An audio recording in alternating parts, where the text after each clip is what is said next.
सभी किसान भाइयों को राम राम।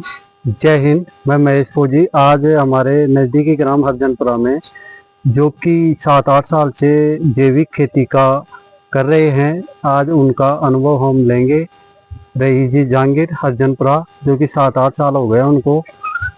तो रईस जी, सबसे पहले तो आपको राम राम, जय हिंद। राम राम जी आपको। अभी अभी ये बताइए कि ये जो आप 7-8 साल का आपका अनुभव है जैविक खेती के बारे में, जी तो उसका थोड़ा विस्तार से समझाइए सर। सर, मैं जो जैविक खेती करता हूँ उसमें दो तरह से कल्चर बना करके और उनका उपयोग करता हूँ। एक तो है गौ कृपा अमृत। गौ कृपा अमृत में हमारे को ये जो बना रखी है मैंने गौ कृपा अमृत, इसमें 200 लीटर पानी और 2 किलो गुड़ और 2 किलो गाय की छाछ। छाछ ओनली गाय की होनी चाहिए, देसी गाय की, वो जर्सी गाय की नहीं होनी चाहिए।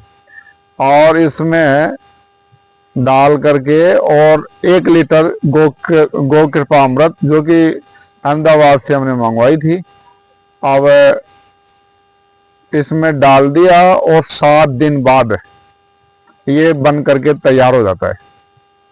ये बनाया हुआ है और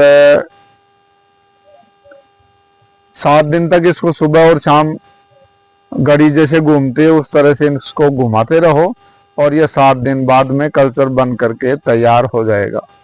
रही बात इसके उपयोग की, उपयोग इसका खेती में चाहे आप ड्रिप इरिगेशन से दो, फुहारा से दो, या जमीन में कैसे भी करके, और 200 लीटर यानी कि 1 बीघा के लिए आप फसल बिजाई से पहले पड़ाव के समय डाल दो। उसके बाद जैसे ही प्रथम पानी लगाते हो उस वक्त डाल दो, और उसके बाद जब चाहो 2 बार या 3 बार, लास्ट 4 बार आप दो। आपकी फसल यूरिया डीएपी से कम नहीं होगी, बल्कि यूरिया और डीएपी से अच्छी होगी। 1 रुपये का डीएपी नहीं लाना, 1 रुपये का यूरिया नहीं लाना।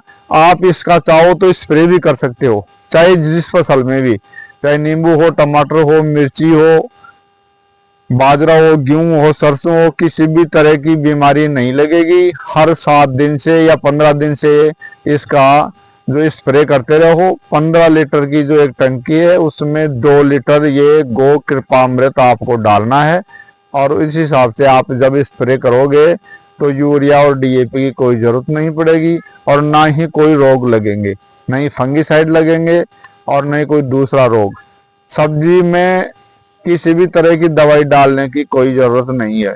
ये जो गो कृपा अमृत है ये दोनों तरह से काम करता है, ग्रोथ प्रोमोटर का काम भी करता है, और जड़ों में आप डालोगे तो वहां भी ये किसी तरह का रोग नहीं लगने देता है, और ग्रोथ भी बहुत बढ़िया एवं भूमि की उर्वरक शक्ति दिन प्रतिदिन बढ़ती जाएगी। जैसे जैसे आप इसका उपयोग करेंगे, जैसे जैसे आपकी उर्वरक शक्ति बढ़ती जाएगी जमीन की, और उत्पादन हर साल नया से नया और ज़्यादा बढ़िया से बढ़िया होगा। मैं 8-10 साल से लगातार ये कर रहा हूँ, मुझे अच्छी फसल प्राप्त हो रही है, और मैं न कभी यूरिया लाता हूँ न कभी डीएपी। इसका उपयोग दूसरे तरीके से, यानी कि आप अगर आपके पास में 5-4 पशु हैं तो उस गोबर को सूखा जमीन में न डालें। इससे 200 लीटर ये जो गो कृपा अमृत है आप रूढ़ी पर 1 टन के लिए डालें। अब डालना किस तरह से है, डालना इसको 200 लीटर तैयार हो जाए उसके बाद रूढ़ी में आप किसी लकड़ी से, बांस से छेद कर लो और उसके ऊपर ये पूरा डाल दो। डालने के बाद 45 दिन में वो पूरा कंपोस्ट हो जाएगा। यानी आपका जो कंपोस्ट खाद है वो इस साधारण खाद से 20 गुना ताकतवर होता है। और जैसे आप अपनी फसल में डालोगे तो 2 ट्रॉली 4 ट्रॉली डालने की बजाय अगर 5 क्विंटल या 10 क्विंटल 1 बीघा का भी डाल दोगे तो 4 ट्रॉली के लगभग ये काम करेगा। ये इस ड्राम में हमने बना रखी है गौ कृपा अमृत। तो इसमें लिया है हमने 20 किलो गोबर और 20 किलो गौमूत्र और 2 किलो गुड़ और 500 ग्राम या 1 किलो सजीव मिट्टी यानी पीपल या बरगद के नीचे की मिट्टी है। ये बन करके मात्र 4 दिन में तैयार हो जाती है। और इसका उपयोग जिस तरह से गो कृपा अमृत का किया ठीक उसी ही प्रकार से आप इसका उपयोग कर सकते हैं, चाहे ड्रिप इरिगेशन से करें, चाहे फव्वारा से करें, चाहे इसका भी आप स्प्रे कर सकते हैं। इसमें स्प्रे करने पर भी कोई साइड इफेक्ट नहीं होगा। मैं मेरी जो ये आपको दिख रहा है नींबू का फसल, इसमें इनका स्प्रे करने के बाद आज भी इनके नींबू बरकरार लग रहे हैं। पहले सूख गई थी लेकिन अब स्प्रे करने के बाद सूखा हुआ जो नींबू का पेड़ है उसके भी आप देख लो कि नींबू लग रहा है।